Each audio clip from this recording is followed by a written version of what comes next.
राजस्थान में पूर्व मुख्यमंत्री सचिन पायलट ने लगातार भ्रष्टाचार और पेपर लीक जैसे मामलों के ऊपर अपनी आवाज उठाई है। पिछले 4 साल से सड़कों पर है युवाओं की बात लेकर, और पिछले 4 दिन से आरपीएससी अजमेर से लगातार पैदल यात्रा जयपुर के लिए कर रहे हैं। हमारे साथ कुछ सचिन पायलट हैं, उनसे बातचीत कर लेते हैं। क्या भ्रष्टाचार और पेपर लीक जैसे मामलों के मुद्दों को आगे किस तरीके से रखेंगे? पायलट साहब, सबसे बड़ा सवाल तो यह है कि जो भूमिका विपक्ष को उठानी चाहिए थी, वो खुद आपकी सरकार है और आप खुद विपक्ष की भूमिका राजस्थान में निभा रहे हैं भ्रष्टाचार और पेपर लीक जैसे मामलों पर। ये कहना गलत है, क्योंकि ये यात्रा किसी के विरोध में नहीं है, किसी के विरुद्ध नहीं है।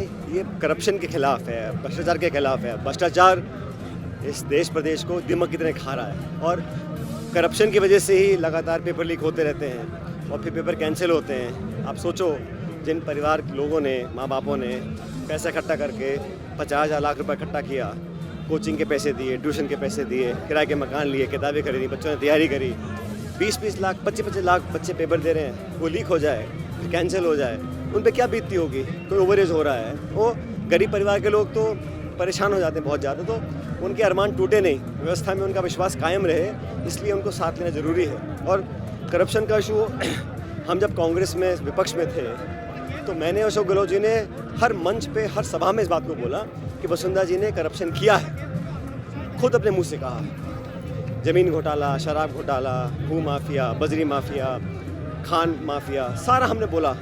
और 4 साल हो गए, 4.5 साल, अब तक कोई कार्रवाई नहीं करी।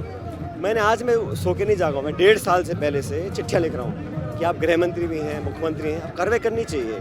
क्योंकि ये 5-5 साल बाद कांग्रेस जीतती हारती है, बीजेपी, ये क्रम जो है, ये लोगों को भावना नहीं फैलनी चाहिए कि कहीं ये 5-5 साल का मामला किसी के अंदर कोई ऐसा तो नहीं कि खिलाफ का करने की, कार्रवाई करने का जज्बा ही ना हो। तो इस भावना को दूर करने के लिए एक्शन लेना ज़रूरी था। अब तक हुआ नहीं, दुर्भाग्यवश। मैंने अनशन किया जयपुर में 1 दिन का। अब जन संघर्ष यात्रा निकाल रहे हैं इन मुद्दों को लेकर, और पब्लिक का समर्थन मिल रहा है। 1 दिन के नोटिस पर 9 मई को मैंने घोषणा करी और 11 को हम सड़क पर निकल गए। इतने सारे लड़के, नौजवान, किसान भाई हम चल रहे हैं। तो जनता की आवाज़ सुनना और जनता की आवाज़ बनना, ये राजनीति में मैं समझता हूँ सबसे बड़ी प्राथमिकता होनी चाहिए। पायलट साहब, जन समर्थन अपार मिल रहा है आपको, लेकिन लोगों का कहना है कि इससे कहीं ना कहीं कांग्रेस को नुकसान होगा। कांग्रेस हमेशा करप्शन के खिलाफ खड़ी रही है। कांग्रेस ने हमेशा नौजवानों को आगे रखने का काम किया है। वही मुद्दों को मैं उठा रहा हूँ, और मैं फिर कह रहा हूँ, ये किसी सरकार, किसी पार्टी, किसी नेता के खिलाफ नहीं है। जन संघर्ष है। जनता के अंदर जो पीड़ा है, दुख है, और जो उदासी, मायूसी नौजवानों के अंदर है। अब कल्पना करो, इतनी सारी बेरोजगारी है, चंद नौकरियां मिलती हैं, उसमें भी अगर समय पर भर्तियां नहीं हो, पेपर लीक हो जाते हैं, पेपर आउट हो जाते हैं। और ये जो निजी संस्थाएं हैं, कोचिंग इंस्टीट्यूट हैं, बाबू हैं, सरकारी जो तामझाम है, कहीं ना कहीं सांठगांठ है ना, क्योंकि बार बार कैसे होता है, फिर आरोप लगते हैं, फिर छोटी बड़ी कार्रवाई होती है। अभी वो एक दलाल के किराए के मकान पर बुलडोजर चला दिया, और कटारा जो अरेस्ट हो गया है, उस पर क्या कार्रवाई करी अभी तक? और कटारा को रेकमेंड किसने किया, किसने उनको पद दिया? जांच होनी चाहिए ना, लोगों को पता पड़ना चाहिए, कुछ कार्रवाई कर रहे हैं ताकि आगे ना हो। इसलिए बातों को मैं उठा रहा हूँ।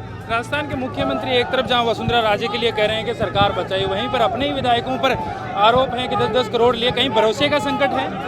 भाई, अपने खुद के विधायकों को बदनाम करना, भाजपा के नेता को गुणगान करना, ये बात तो सही नहीं है ना। कांग्रेस के विधायकों के दम पर, सोनिया गांधी जी के आशीर्वाद से जब पद मिले हो, आप उन्हीं को बदनाम करो।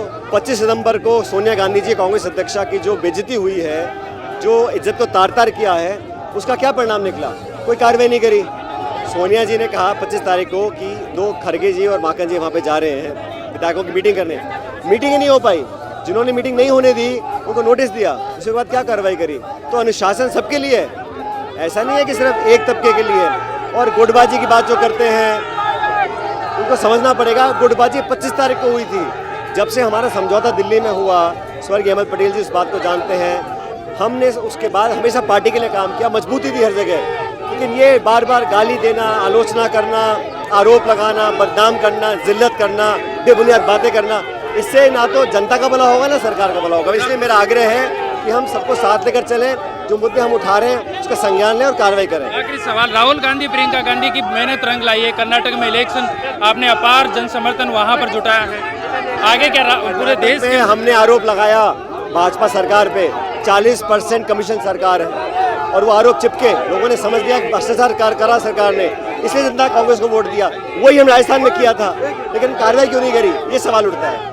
आखिरी सवाल पायलट साहब, क्या पायलट साहब कांग्रेस में रहकर संघर्ष करेंगे या कोई और भी पार्टी ज्वाइन कर सकते हैं, पार्टी बना सकते हैं? क्योंकि 11 जून को लेकर कई काम है अफवाहें फैलाना, अटकलें लगाना, आपको खबर बेचनी है, आप लगाते रहो, मैं अपना काम कर रहा हूँ।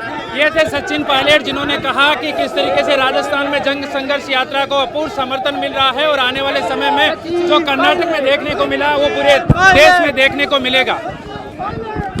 कैमरामैन देवेंद्र, ये आप देख सकते हैं कि किस तरीके से लोग यहाँ पर जुट रहे हैं सचिन पायलट के